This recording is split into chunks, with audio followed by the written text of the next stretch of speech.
سلام، وقت شما به خیر و شادی. رضا شیرزادی هستم و در خدمت شما هستم با یک ویدیو دیگه از مجموعه ویدیوهای بازاریابی صادراتی. ما امروز میخوایم تو سایت alibaba.com دنبال مشتری برای محصولات خودمون باشیم. این روش دو تا تفاوت با روش مرسوم ثبت محصول در سایت علیبابا داره.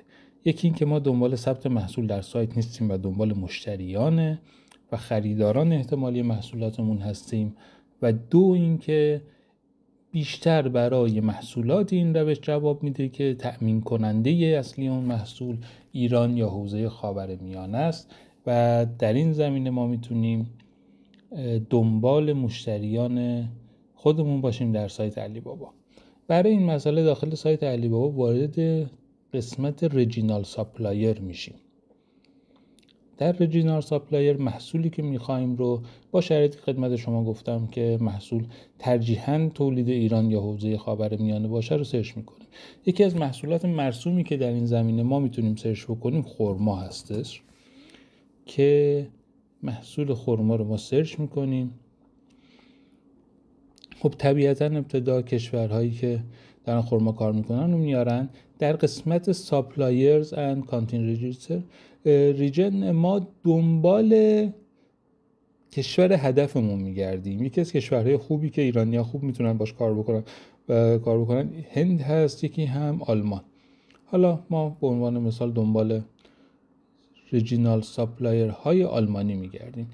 اینها مجموعه شرکت های آلمانی هستند که دارن خرما در کشور آلمان عرضه میکنن به صورت تخصصی و تو سایت علیبابا ثبت نام کردن. گزینه‌های خوبی هستن که بتونیم ما باهاشون ارتباط بگیریم و بهشون خرما بفروشیم. خب ابتدا حتما دنبال ساپلایرها گشتیم و نه دنبال محصول. به این ترتیب ما مقدار زیادی از ساپلایرها رو پیدا میکنیم. این شرکت به عنوان مثال میتونه یک کاندید باشه. از همین ابتدا ما شروع میکنیم، پروفایل شرکت رو میزنیم. این پروفایل شرکت هست. در قسمت کانتکت رو میاریم و کانتکت شرکت رو میبینیم.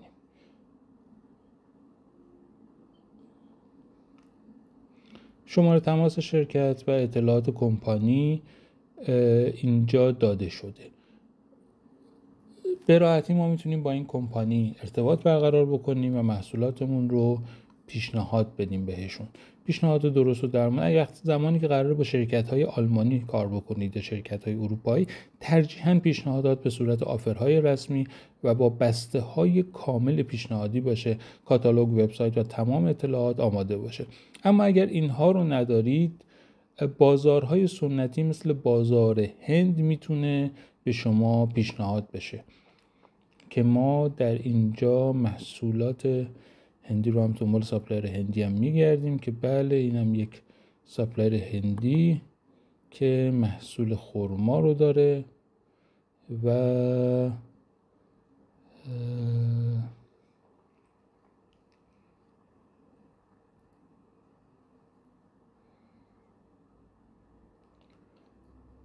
بله در حوزه مواد غذایی کار میکنه و در حوزه خرما و سورتینگ خرما.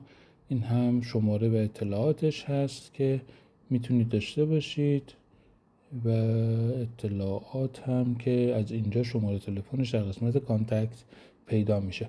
به ساپلایرهای حوزه هند یا حوزه شرق آسیا اگر اطلاعات کامل رو ندارید از محصولتون و صرفاً یه تولید کننده هستید که سایت، وبسایت، کاتالوگ یا اطلاعات کامل رو ندارید، میتونید از این طریق با شرکت‌های شرق آسیایی ارتباط خوبی برقرار بکنید. امیدوارم که تجارتتون همیشه پرسود باشه و مثل همیشه شما رو دعوت میکنم که اگر محصولی برای صادرات دارید محصولتون رو در سایت ویتفا ثبت بکنید.